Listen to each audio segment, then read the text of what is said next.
Amém. Bom, nós estamos falando sobre ocupados demais. Todo esse mês agora e o próximo, nós estamos falando sobre como nós vamos estar ocupados demais. E o capítulo de hoje fala sobre ocupado demais educando, ou na verdade deseducando, não é?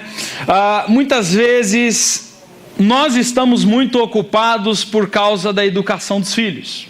Tem muitos aqui que são pais, e hoje eu vou falar em particular para os pais, e vou falar em particular para os filhos. Então, se você é pai, preste atenção. Grande parte do seu estar ocupado está envolvido na educação dos seus filhos. Muitos de nós estamos super ocupados, trabalhando horas e horas e horas e horas, e dentro da empresa fazendo todas as horas extras, porque nós estamos preocupados com o futuro dos nossos filhos. E nós queremos oferecer uma educação boa para os nossos filhos. E uma educação boa custa caro. Uma mensalidade aí para um moleque que nem o meu, de 7 anos de idade, numa escola que não está entre as melhores nem as piores, está por volta de R$1.000. R$1.000 por mês. Dinheiro pra caramba, né? É 1/5 do meu salário. Não sei quanto você ganha, mas é dinheiro. É muito caro. Se você tem 2 filhos como eu, então seria R$2.000. E aí? Não dá. E muitos preocupados, não, eu quero meus filhos estudando, eu quero meus filhos crescendo, eu quero dar um futuro para eles. Então você vai, faz hora extra e pega o bico e faz um trampo e dá um ralo daqui e se mata trabalhando horas e horas a fio para pagar uma escola particular, preocupado com o futuro do seu filho. Aí você sabe que para o futuro do seu filho ele também precisa aprender um idioma. Então aí você quer também dar para ele uma escola de inglês, e é pago. Mas você também quer que ele seja uma pessoa culta, envolvida com uma variedade de coisas, e você quer dar para ele então que ele estude um instrumento musical. É mais dinheiro.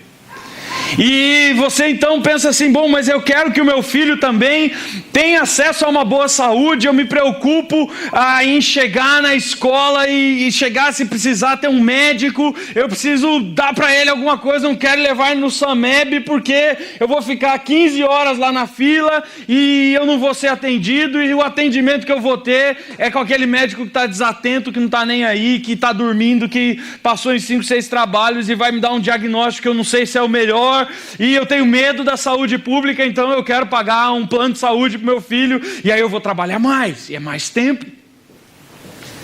Essa semana eu recebi boleto do meu plano de saúde, não é? Subiu 30%. 30% de aumento. E aí começamos a discutir lá em casa, o que nós vamos fazer? Então nós vamos tirar dinheiro, né, para pagar isso aí. Não tem, já trabalha com a corda no pescoço, já está no limite do cartão, né? Fechando o mês no vermelho, mas eu quero dar saúde. E a gente vai se envolvendo com a educação dos nossos filhos, não só na questão de trabalhar muito e se desgastar muito, pensando em oferecer um futuro melhor para os nossos filhos, nós também ficamos daqui para lá, de lá para cá.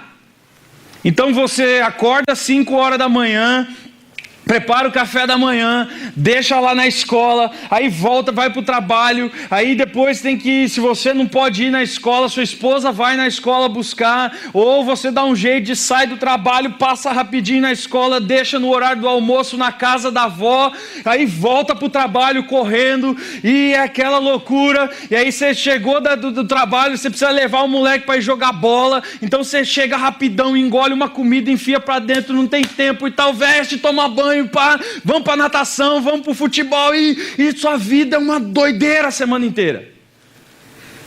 Aí quando chega no fim de semana, você precisa dar diversão para esse moleque. Você está só o pó da rabiola, você está cansado, você não dormiu, mas você precisa levar ele no parque. Você precisa comprar o tênis que furou. Você precisa, tem a festinha do amigo. Às vezes o nosso final de semana é assim: acorda de manhã, vai pro shopping, compra um tênis, aí passa na loja e compra um presente, aí vai, leva pra festinha do amigo, sai da festinha do amigo, já tem uma programação na igreja, e grande parte do nosso tempo, talvez se você é pai que está aqui, grande parte do teu tempo, da tua vida, do teu desgaste físico, emocional, financeiro, é gasto com filho. E hoje, o que nós vamos estudar nos traz uma pergunta: será que nós estamos gastando esse tempo adequadamente? Será que os nossos motivos para gastar tanto tempo assim com os nossos filhos são os melhores motivos? Será que a forma como a nossa sociedade está vendo a criação de filhos é a melhor forma? O autor do livro Ocupados Demais, o Kevin D. Young, ele comenta que existe um transtorno social nos nossos dias, em que as crianças se tornaram deuses e os pais se tornaram escravos desses deuses, vivendo exclusivamente para satisfazê-los. Olha só, alguns comentários interessantes, cristãos e não cristãos. O Kevin D. Young, por exemplo, ele comenta para a gente a seguinte frase: vivemos em uma era quando a felicidade e o sucesso futuro dos nossos filhos estão acima de todas as outras preocupações. Nenhum trabalho exige demais, nenhuma despesa é alta demais, e nenhum sacrifício é grande demais se for por causa dos nossos filhos, para os nossos filhos.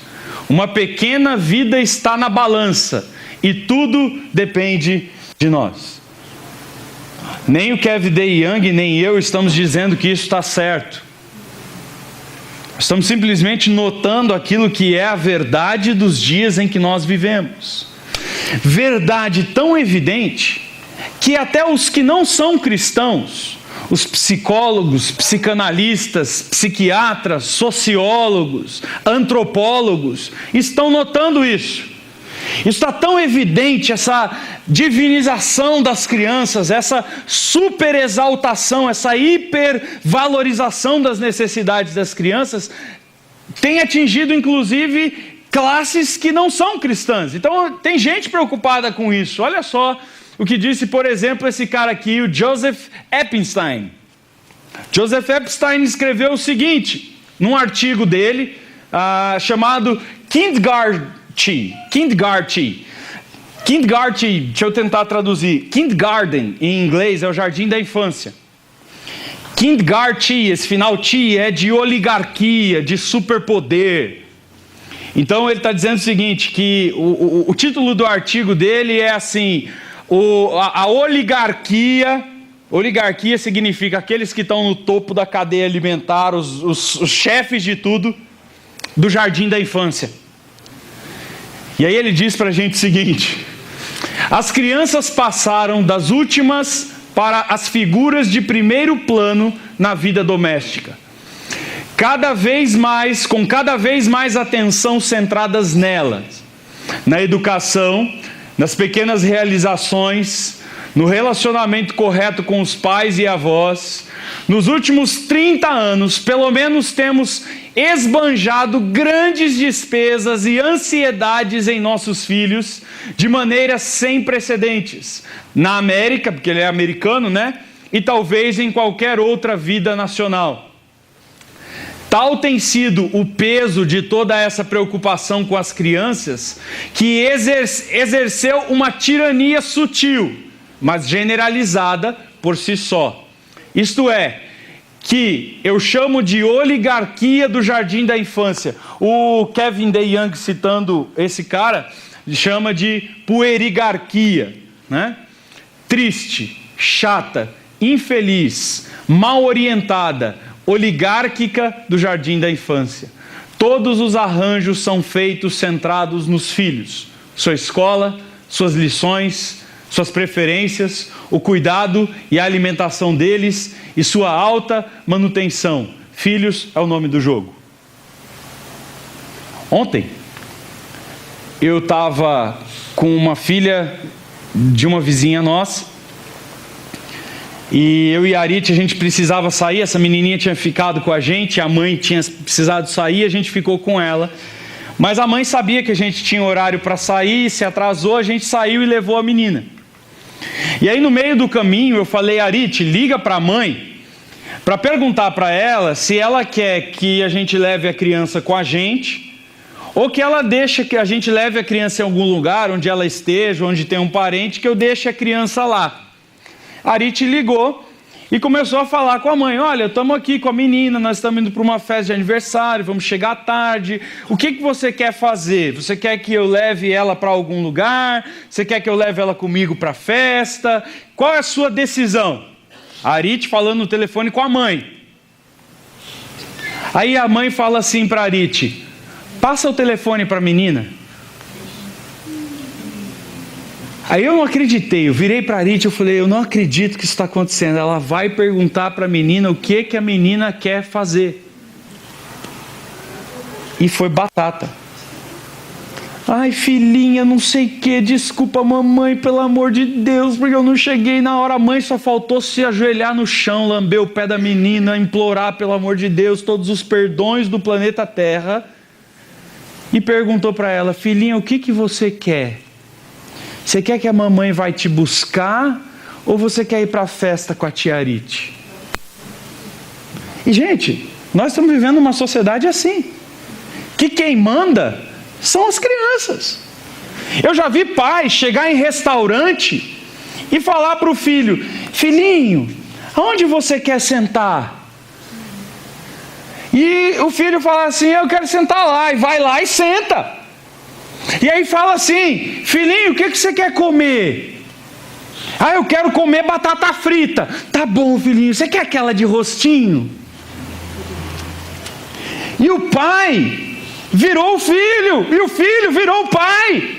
Quem sabe o que é melhor para a própria vida é a criança. Ela sabe onde sentar, ela sabe o que comer, ela sabe se ela vai na festa ou se não vai na festa. Ela escolhe a escola que ela quer estudar, ela escolhe o professor que ela quer ter, ela escolhe tudo. Ela escolhe como que o pai vai educá-lo. E muitos pais estão virando reféns dos seus filhos, escravos dos seus filhos. Falando sobre isso, um outro psicólogo muito bom, eu gosto muito dos livros dele, o Issam Tiba, já faleceu, né? Faleceu acho que 2 anos atrás. O Issam Tiba escreveu o seguinte, sem dúvida, porque os pais não estão sabendo educar seus filhos e estão sendo muito mais comandados pelos filhos do que educando as crianças. Houve uma inversão, e como quem não tem educação pode ensinar algum adulto? Uma criança não tem educação nenhuma, como é que ele pode chegar para um adulto e dizer o que ele quer, como ele quer, quando ele quer, o que ele vai fazer, que roupa que ele vai vestir? Ele não tem capacidade para isso. Por isso ele tem um pai e uma mãe. Aí o texto diz, os pais não sabendo ser pais, estão sendo dominados por crianças temperamentais que querem fazer o que querem. E os pais não têm condições de impor limites e a disciplina, e porque temem perder o amor dos seus filhos, isso não é pai que se preze, porque ele se torna refém do medo, do seu medo, e o filho pequeno se acostuma a reinar e a mandar nos pais. Mandar nos pais. Na minha época de criança, quando eu era pequeno, eu não me lembro de ter uma vez na minha vida ter escolhido o presente de Natal que eu recebi. Não me lembro nenhuma vez que meu pai me levou numa loja e disse, até tal valor escolhe o que você quiser. Não. Os meus pais escolhiam o presente, os meus pais compravam o presente, e os meus pais simplesmente chegavam em casa e falavam, está aqui o seu presente de Natal. Gostou bem, não gostou, amém. Problema seu. Esse é o seu presente. Esse aqui é o que nós, como pais, que somos sábios, que sabemos o que é melhor para você, que decidimos a maneira como nós queremos criar você, porque nós conhecemos como alguém deve ser criado, nós pensamos, nós bolamos, nós imaginamos qual brinquedo educacionalmente seria mais adequado para você nessa idade. É esse, toma. Ponto final. Quando se sentava na mesa para comer, não tinha esse papo de eu quero comer batata frita. Primeiro, que refrigerante não entrava dentro de casa. E se a mãe botasse jiló na mesa, era jiló que ia comer. E não tinha papo. Mas nos nossos dias nós montamos a nossa compra de mercado com base naquilo que a criança quer. Eu já vi situações em que pais escolhem dar o melhor quarto da casa para os filhos. Imagina! Na minha época, quando eu era a suíte master, com a cama gigante, lugar enorme, com banheiros, era do meu pai e da minha mãe. A gente dormia, eu e meu irmão, amontoado, tudo num quarto só. E se vira. O problema é seu. Eu sou o pai, eu pago a conta, eu sou o senhor dessa casa. Mas hoje não. O quarto maior é das crianças, para caber a maior quantidade de brinquedos possível. E o pai e a mãe se espremem num cubículo de 10 metros quadrados, ali de 6 metros quadrados, apertado, com caixa caindo de cima do armário na cabeça, porque o reizinho precisa ficar no quarto maior. Consequência social disso, uma outra psicóloga chamada Lian Zoletti, brasileira, lá de Foz do Iguaçu, diz o seguinte: gritos, birra, jogar-se no chão, gritar, mandar e bater incorpora a trama de comportamento das crianças sem limites definidos. E o que esses comportamentos têm a ver com os problemas que vemos hoje na sociedade? Bem, podemos imaginar que quando as crianças não aprendem com os pais que ela não pode ter tudo o que deseja, no seu tempo e ao seu modo, terá dificuldades em assimilar as regras sociais inerentes à convivência. Com isso, a probabilidade desse infante infringir as regras sociais será alta. Podemos observar isso nas escolas. A exemplo de criança xingar professor, roubar brinquedos alheios, não aceitar a orientação da escola, bater nos colegas constantemente, não querer fazer as atividades e tarefas, mentir para os pais de modo corriqueiro para ser acolhido e protegido, fazer bullying e outros tantos comportamentos negligenciados pelos progenitores. Tais pais possuem dificuldade em dizer não e inserir ou traumatizar emocionalmente a criança. Essa postura fomenta a sedimentação de um ciclo patológico entre pais e filhos, o da cultura do prazer. Em outras palavras, faça tudo o que quiser, certo ou errado, que eu estarei te protegendo e ao seu lado. Consequência dessa falta de limites é que os pais estão ensinando para os filhos que eles podem tudo e que os outros vão servi-lo para suprir suas necessidades, tornando-os verdadeiros imperadores mirins. Olha só, não precisa ser nem crente, não precisa nem ter nem o Espírito Santo, é só saber, como um amigo meu disse, ser alfabetizado e olhar a sociedade e você vai ver o que está acontecendo por aí.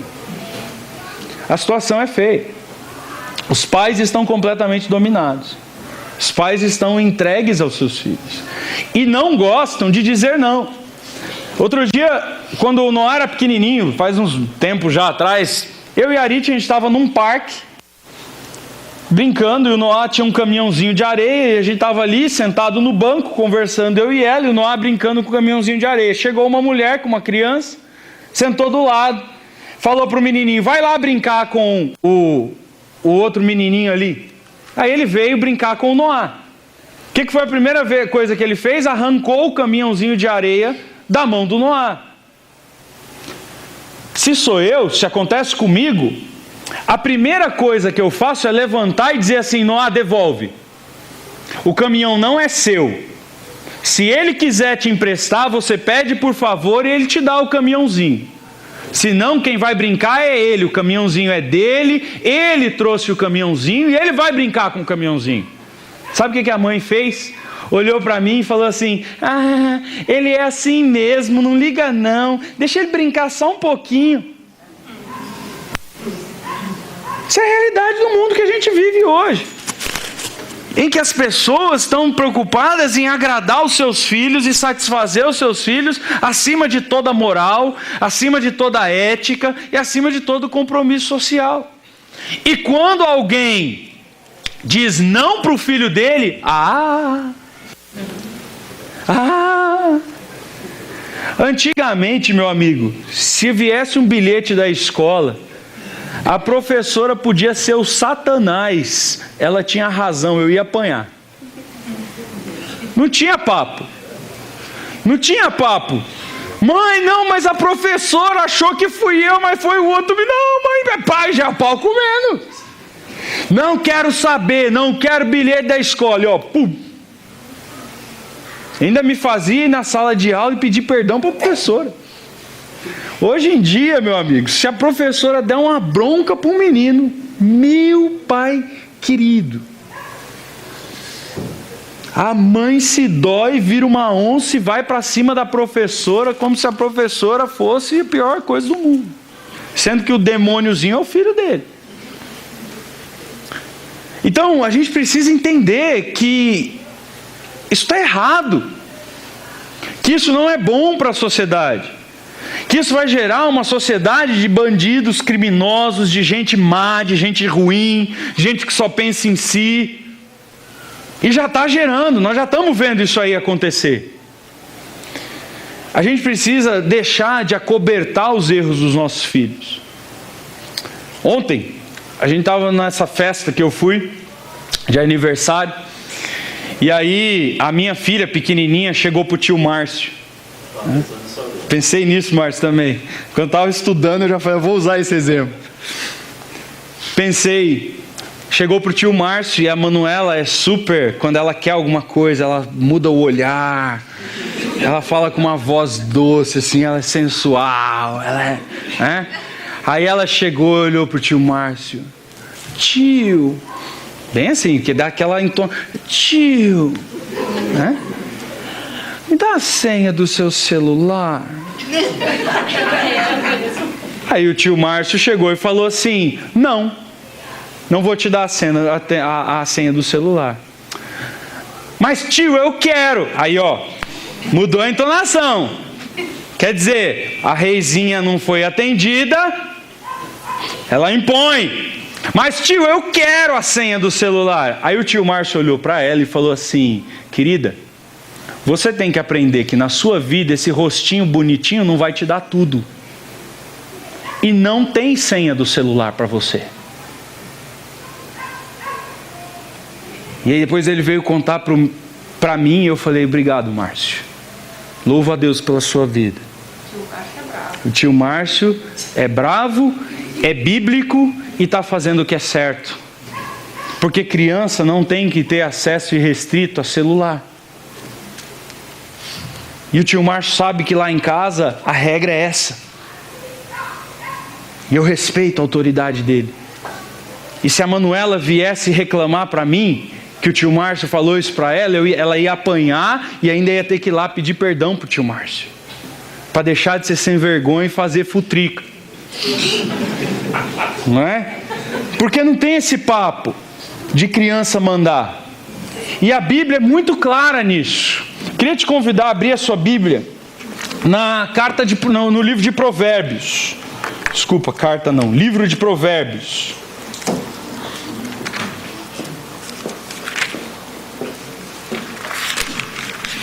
Livro de Provérbios.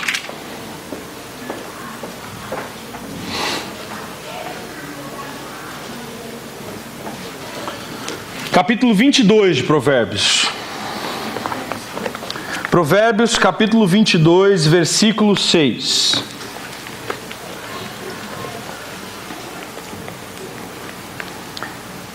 Ensine seu filho no caminho certo, e mesmo quando envelhecer, não se desviarão dele.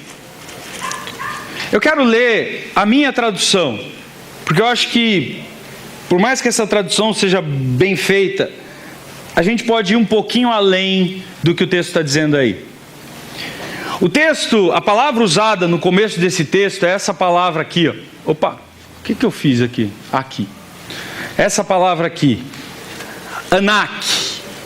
Anak significa inicie, estreia, acostuma, faz a inauguração, dedica e posteriormente vem significar treina.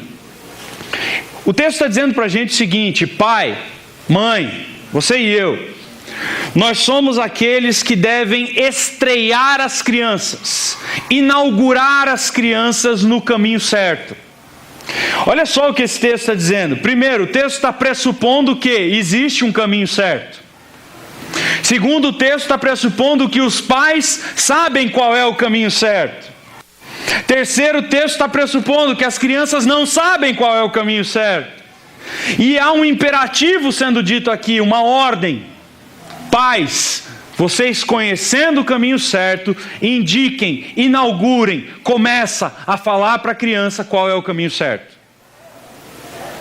Olha só, a ideia é, basicamente, e é interessante que a palavra para criança que ele usa, a palavra hebraica, no hebraico existem palavras diferentes para idades diferentes.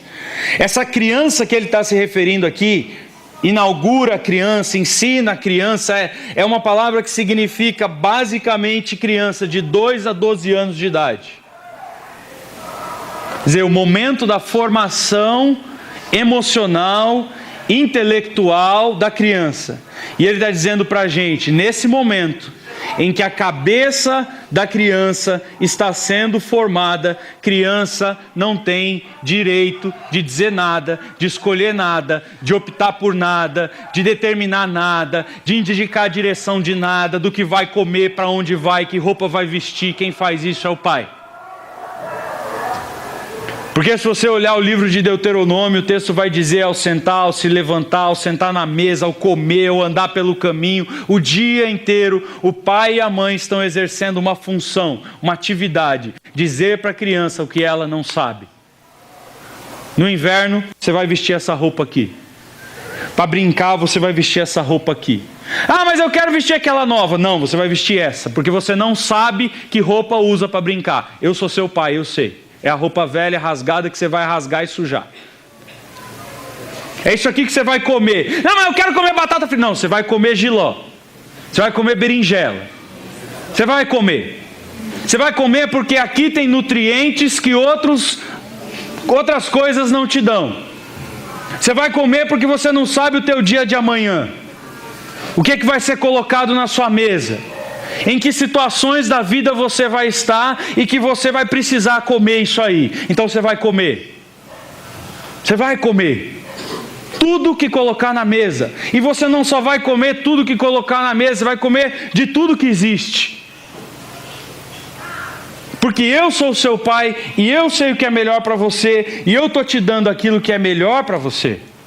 Você vai comer. Então, existe um ensinamento bíblico claro aqui. Instrui o teu filho. É tua função, pai, não é dele. Ele não sabe. Aliás, a própria Constituição Federal Brasileira já determina isso. Ele é um incapaz. É o, como eu digo lá em casa, sabe de nada, inocente. Não sabe de nada. Não sabe como se vestir, não sabe comer, não sabe como se comportar, não sabe como decidir, não sabe como escolher. E esses primeiros anos de vida é nosso papel como pais enfiar na cabeça dele, dizer para ele coisas que ele tem que saber, para que lá no futuro ele saiba tomar boas decisões. Agora, o texto está dizendo uma coisa muito interessante. Ele diz que eu, você, pai, quando nós ensinamos para essa criança o caminho, ele não está dizendo um caminho qualquer. Porque dentro do livro de Provérbios, se você estudar o livro de Provérbios, você vai saber que existe um único caminho. E que tudo que você ensina para o seu filho, seja comportamental, seja emocional, seja intelectual, tem que priorizar o caminho. Jesus, ele disse: eu sou o caminho, a verdade e a vida. Existe um único caminho. Não existem caminhos, não existem atalhos, só existe um único caminho. No livro de Provérbios, esse caminho é o caminho da sabedoria e do conhecimento, que são o próprio Deus. Então ele está dizendo para nós, pais, que na nossa tarefa de ensinar os nossos filhos, nós temos que inaugurar, apontar, indicar para os nossos filhos, ser modelo, ícone, exemplo de um caminho. E um caminho específico, que é o caminho que determina todos os outros. É através desse caminho que eu vou escolher a minha profissão. É através desse caminho que eu vou escolher com quem eu vou casar.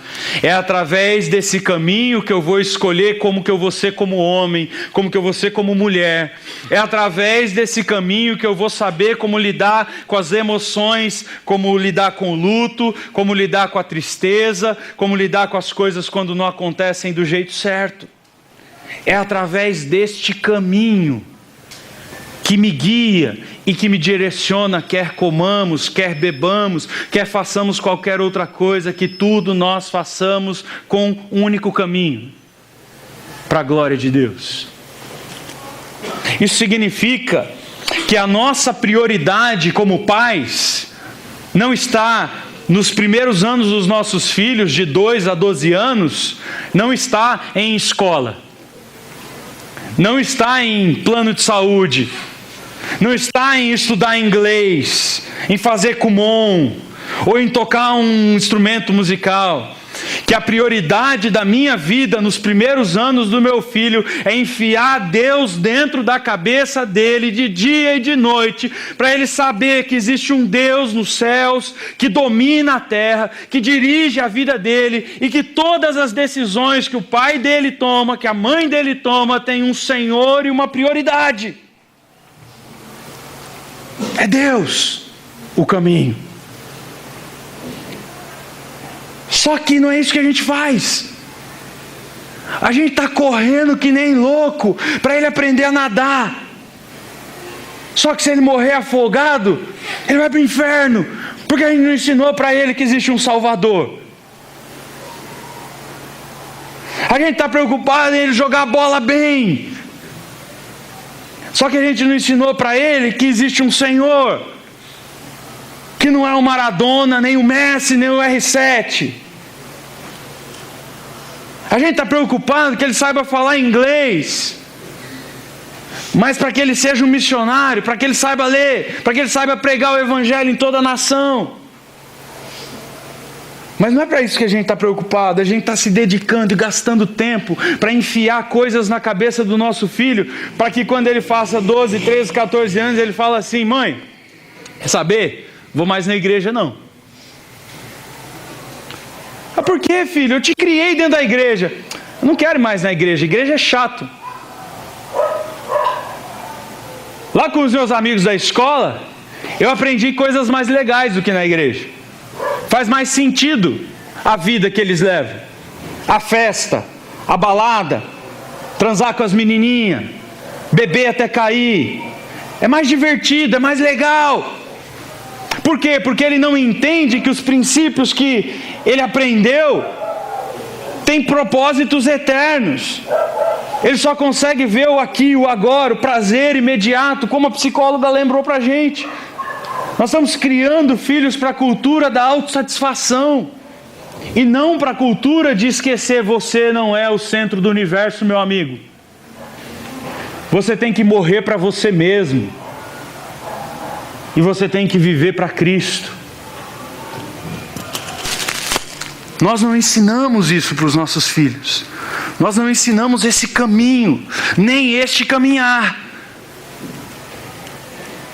A gente chega numa fundação casa, por exemplo, numa prisão, onde jovens estão presos lá porque são estupradores, assassinos, ladrões, traficantes de droga. E você chega numa sala lá, né, Ronaldo? Com 50 moleque. E você pergunta: quantos daqui tem pais crentes? Mais da metade, 40 levantam a mão.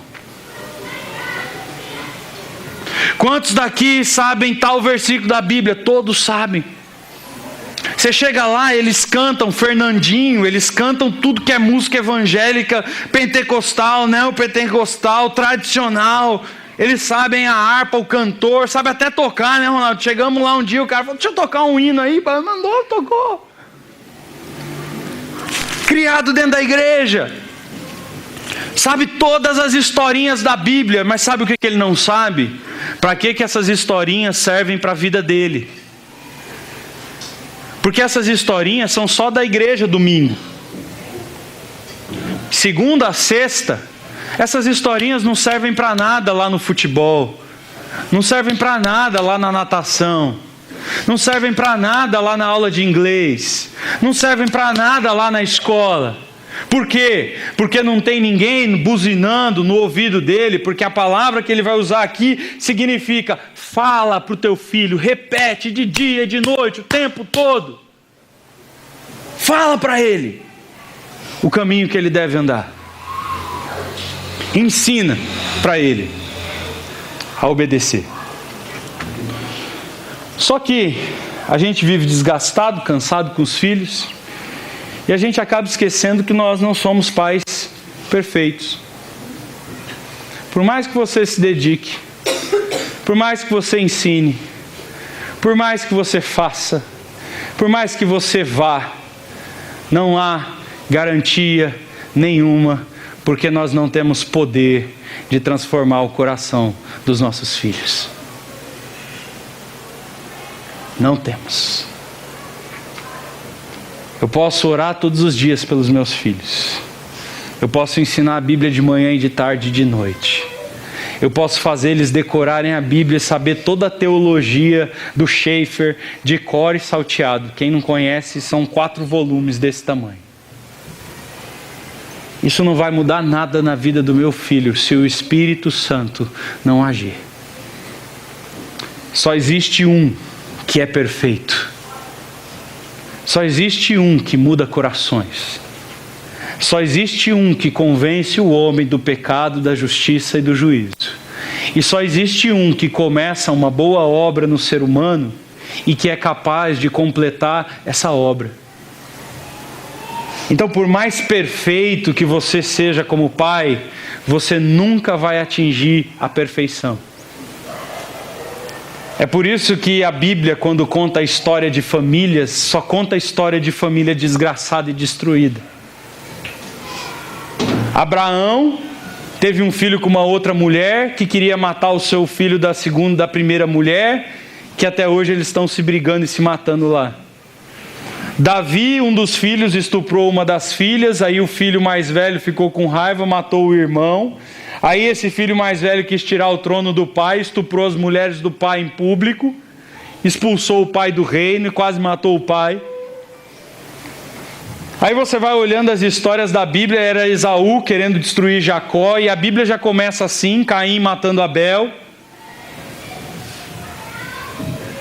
Porque a nossa vida é uma vida debaixo de um contexto de desgraça.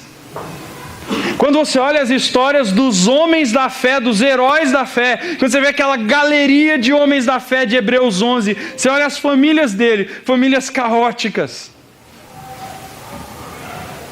E aí você fala assim: mas como é que há esperança para pais imperfeitos, para pais pecadores, para pais que vão falhar nas decisões, que vão falhar nas escolhas, que vão falhar nos exemplos, que vão falhar? Como que esses pais vão buscar solução para isso? E a resposta do texto nos dá. O texto diz, na segunda parte do texto, diz assim: ainda quando seu filho for velho, não se afastará dele. O texto está dizendo o seguinte: aquele caminho que você dedicou-se para colocar dentro da cabeça do seu filho, posso passar 50, 60, 80 anos, ele pode estar até fora do caminho, mas esse caminho, o caminho certo, o caminho de Deus, o caminho verdadeiro, vai estar lá dentro da cabeça dele e não tem quem possa tirar. Eu me lembro, cresci dentro da igreja, uma mãe cristã, orava por mim, ensinava a Bíblia, fazia devocionais em casa, mas quando eu tinha 13, 12 anos de idade, eu falei, não quero mais saber da igreja, eu vou beber, vou usar, vou transar, vou usar droga, vou zoar no mundo. E fui. Sabe o que acontecia? Constantemente. Eu consigo me lembrar de 2 situações pontuais, específicas. A primeira delas foi quando eu fui preso. Eu fui preso porque eu estava com droga. Eu fui preso porque eu enfrentei o policial, que saí na porrada com o policial. Estava tão doidão que eu falei, você não é homem. Cara, fui preso. Na hora que eu estava indo, algemado, dentro do carro da polícia, veio um pensamento assim na minha cabeça: eu não devia estar aqui. A minha mãe não me criou para esse lugar. Eu sei o que eu devia ter feito diferente. Uma outra vez que eu me lembro bem clara, lá na cidade de Ribeirão Preto tinha um bar chamado Cabana, e era o meu preferido, que era de rock. E eu estava chapado, eu já tinha tomado meia garrafa de pinga, uns tantos de cerveja. E eu estava todo mijado, caído debaixo da mesa, os meus amigos dando risada, porque bêbado é assim, quando um cai, todo mundo zoa. E aí eu me lembro de estar ali, naquela situação, e ver na minha cabeça a seguinte frase: eu não te ensinei isso. E esse eu não era minha mãe, era Deus. Não importa quanta cachaça eu tivesse na cabeça, nada apagava o Deus que a minha mãe me ensinou a servir. Eu não consigo me lembrar quantas vezes eu estava numa mesa com os meus amigos e todo mundo rindo, todo mundo bebendo, e eu pensando assim: eu não sou igual a eles, eu conheço Deus. É isso que esse texto está dizendo. Se você e eu, como pais, ensinarmos o caminho correto, nós não temos garantias que os nossos filhos andarão no caminho correto. Mas nós temos uma garantia dada por Deus: o caminho correto jamais se apartará deles. Aonde quer que eles estejam, por onde quer que eles vão, qual decisão eles tomem, aquilo que é certo, aquilo que é honesto, aquilo que Deus quer, eles vão sempre ter como a mais absoluta certeza lá dentro da cabeça deles. Como existe um Deus no céu, nada pode apagar o caminho que é impresso na alma de uma criança. Então nós temos que lembrar, como pais, que nós não temos controle sobre nada. Existem pais que são hiper mega controladores, que ficam controlando tudo, que ficam ali em cima e não deixam às vezes os seus filhos quebrar a cara. Tem pai que só falta botar airbag na criança. Lá em casa, todo mundo aqui sabe, que convive comigo, não tem esse papo.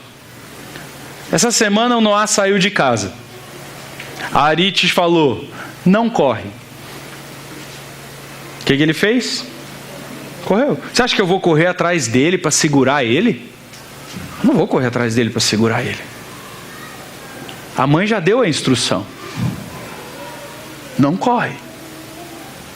Ele correu. Chegou lá na frente, a irmã dele entrou na frente dele, ele tropeçou, caiu, ralou o joelho, ralou o queixo, ralou as mãos. Aí veio chorando. Falei: não chega perto de mim. Agora tu seja homem de assumir as consequências da tua decisão. A tua mãe falou para você, não corre, você correu. Agora ninguém vai te abraçar, ninguém vai te fazer carinho, você aguenta a tua dor e seja homem. É assim. Eu estou ensinando para ele o seguinte: todas as suas decisões têm consequências. Todas as suas desobediências têm consequências e você vai arcar com elas. E eu não vou te livrar de nenhuma. Eu não vou acobertar nenhum erro teu. Você seja homem de aguentar a decisão que você tomou. Isso eu faço com ele e faço com ela. Porque é isso que a Bíblia me diz que eu tenho que fazer. Eu não vou ter controle para o resto da vida deles. Eu tenho que ensiná-los a tomar boas decisões. Eu tenho que iniciá-los no caminho, é o que o texto diz. Inicia no caminho, não diz anda por eles, o caminho. O texto diz inicia no caminho, não diz vá o tempo todo dizendo para ele que decisões que ele tem que tomar para permanecer no caminho. Não, o texto diz inicia no caminho. Dá a instrução, aponta a direção. Se ele quiser seguir, ele vai se dar bem. Se não quiser seguir, vai se dar mal.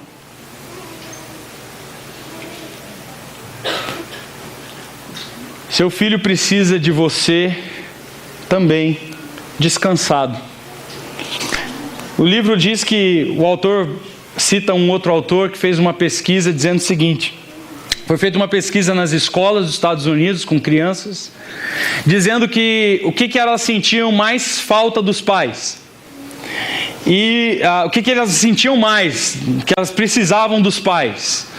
E aí a resposta das crianças, o autor disse que esperava que as crianças dissessem: eu espero que os meus pais estejam mais presentes. Não.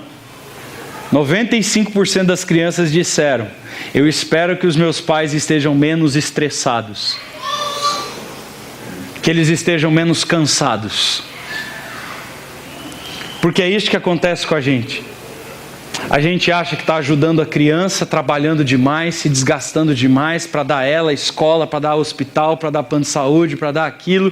E aí quando a gente tem o nosso tempo com ela, a gente está tão cansado, a gente está tão bagaçado, que nem a gente está igual esses pais aí da foto. A gente não quer brincar. A gente não tem força mais, a gente simplesmente desmorona no sofá e nem um guindaste para nos tirar de lá. E os nossos filhos precisando de nós, animados, felizes. Não precisa ser 1 hora, 2 horas por dia, mas o tempo que você precisa, você vai estar com ele, que ele precisa que você esteja lá, com ele, dando toda a atenção, todo o carinho, toda a disposição, toda a força, toda a energia. Ensina o teu filho no caminho, aponta a direção, seja presente ali. Quando for velho, ele não vai se esquecer disso. Não vai. Não vai. Talvez seu filho se esqueça do inglês que você pagou. Conheço pessoas que estudaram aí 5, 6 anos, os pais pagaram fortunas em escola de inglês e não sabem falar uma palavra de inglês. Conheço pessoas que os pais se mataram, pagaram faculdade, mestrado, não sei o que, estão lá na Cracolândia usando droga. E o diploma...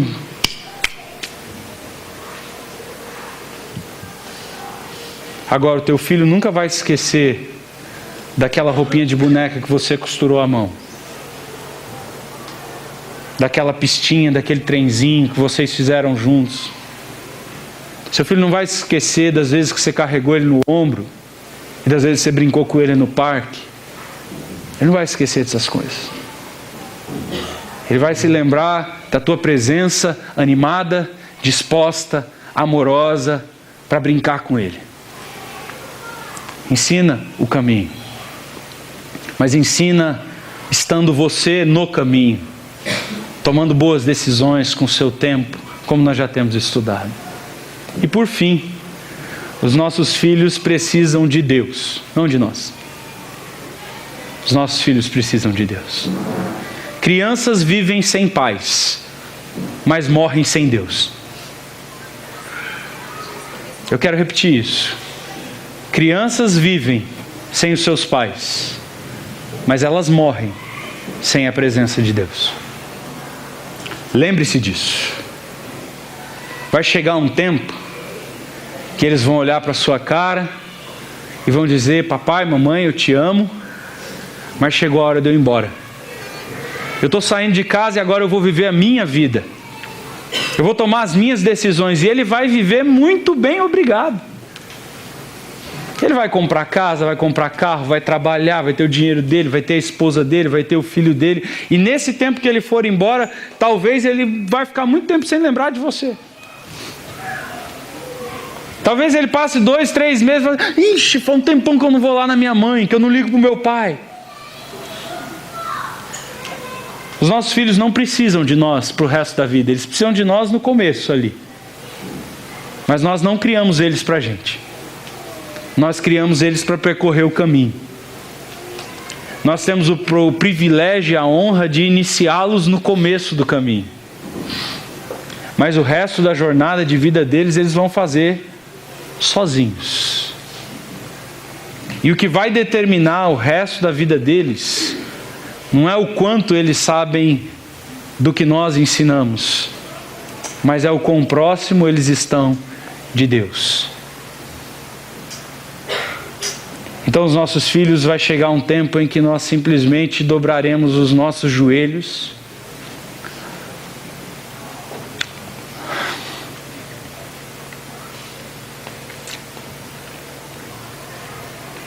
os entregaremos nas mãos do Senhor e oraremos dizendo: Senhor, eu fiz a minha parte, eu iniciei o caminho, agora o resto é contigo. Daqui para frente eu não posso mais, já foi o meu tempo, já foi. E tudo é determinado pelo quanto você imprimiu Deus nos corações dos seus filhos. Uma última lição que eu queria deixar é: filhos que estão aqui, parem de responsabilizar os seus pais. Se você já é jovem, se você já é adolescente, se você já está começando a tomar as suas decisões, não jogue mais a responsabilidade sobre os seus pais. A sua vida é sua. Os seus acertos e os seus erros são seus. Tenho visto muitos jovens tomando decisões erradas e correndo de volta para os pais. Muita menina ficando grávida, muito rapaz engravidando menina e dando para os pais criarem. Isso é pecado. Isso é pecado, isso está errado. O filho é teu, cria você. Ah, mas e o meu futuro, e a minha não sei o quê, e meu dinheiro? Dane-se. Quem tomou a decisão de transar foi você. Quem não tomou o cuidado foi você. Agora assuma as consequências, pague as contas. Você não tem mais opção de estudar, de trabalhar, de tempo de descanso. Agora a tua opção é cuidar do teu filho. Tem muito isso no Brasil. O filho sofre um acidente de carro, bate o carro, arrebenta o carro todo porque estava com os amigos, querendo mostrar que o carro é potente, que isso, aquilo. Aí corre para o pai e fala: pai, bati o carro, você arruma. Arruma o escambau. Você é homem para ter carro, você é homem para pagar a gasolina do seu carro, você é homem para pagar o pneu do seu carro, você é homem para pagar a batida do teu carro. Ah, pai, cara de 30 anos, quero ter uma namorada, me dá dinheiro para eu levar minha namorada no cinema, me empresta seu carro. Vira homem, rapaz. Se você não é homem para ter dinheiro para pagar a conta do cinema, você não é homem para ter namorada. partir do momento que você for homem de sustentar uma mulher, aí você pode ter uma mulher. Enquanto você não puder sustentar uma mulher, você não vai ter uma mulher. E um homem, e vice-versa. Eu quero casar. Você quer casar, filha? Quero, mãe. Quero casar, pai. Você sabe lavar roupa? Não, não sei. Você sabe cozinhar? Não, não sei. Você sabe limpar a casa? Não, não sei. Então você não pode casar, querida. Porque você vai trazer um homem para dentro de casa e ele precisa que você lave, que você passe, que você cozinhe, que você cuide da casa. Então vai primeiro aprender a cuidar da casa para depois correr atrás de homem. Nós precisamos mudar a nossa sociedade. A palavra de Deus é muito clara para nós, pais, e para vocês, filhos. A partir do momento que vocês não querem mais obedecer às regras dos seus pais, que vocês se acham donos dos seus próprios narizes, então arquem com as consequências das suas decisões e parem de jogar a culpa nas costas dos seus pais. Isso é a palavra de Deus. E nós precisamos aprender isso como sociedade. Precisamos aprender isso. Porque senão, queridos, o que vai ter para o futuro, só bandido, só prostituta, só essa sociedade desordenada, caótica e cada vez mais mergulhando para longe de Deus. É Sodoma e Gomorra. É o fim. Então nós, pais, façamos as nossas responsabilidades, priorizemos o Senhor. Filhos, arquem com as suas decisões. Teu pai já te ensinou o caminho. Agora você segue o seu próprio caminho. E para de jogar a culpa nos seus pais. A parte dele eles fizeram da melhor forma que deu para fazer. Agora você segue a sua vida com as suas próprias escolhas. Amém? Vamos orar? Pai querido, muito obrigado pela Tua palavra. Muito obrigado porque ela traz instruções bem claras, bem específicas, bem pontuais sobre tudo na vida. Obrigado, Senhor, porque nós podemos crer na verdade, podemos ter a verdade nas nossas mãos e se escolhermos pela verdade, teremos vidas maravilhosas. Teremos uma vida de pais que descansam no Senhor. De pais que sabem que fizeram o seu melhor, que cumpriram o seu papel, que priorizaram a Deus. E que um dia se despedirão dos seus filhos confiantes de que fizeram o melhor que podiam fazer. Ao mesmo tempo, eu quero te pedir pelos jovens, pelos adolescentes, por aqueles que estão já chegando à sua fase adulta e começando a cada dia mais ser autônomos e a tomarem suas próprias decisões. Quero pedir que o Senhor toque o coração deles para que eles ouçam as instruções que os pais deram. E para que eles vivam de uma maneira que honre os seus pais. Mas que eles também arquem com as suas próprias decisões e parem de jogar nas costas dos seus pais a culpa das suas próprias escolhas. Eu peço, Senhor, que o Senhor toque em cada coração aqui. Tenho certeza, ó Deus, que eu comuniquei exclusivamente a verdade da Tua palavra. Age, ó Deus, com Teu Espírito Santo. Ministra aos corações, é o que eu peço e oro no nome do Senhor Jesus. Amém?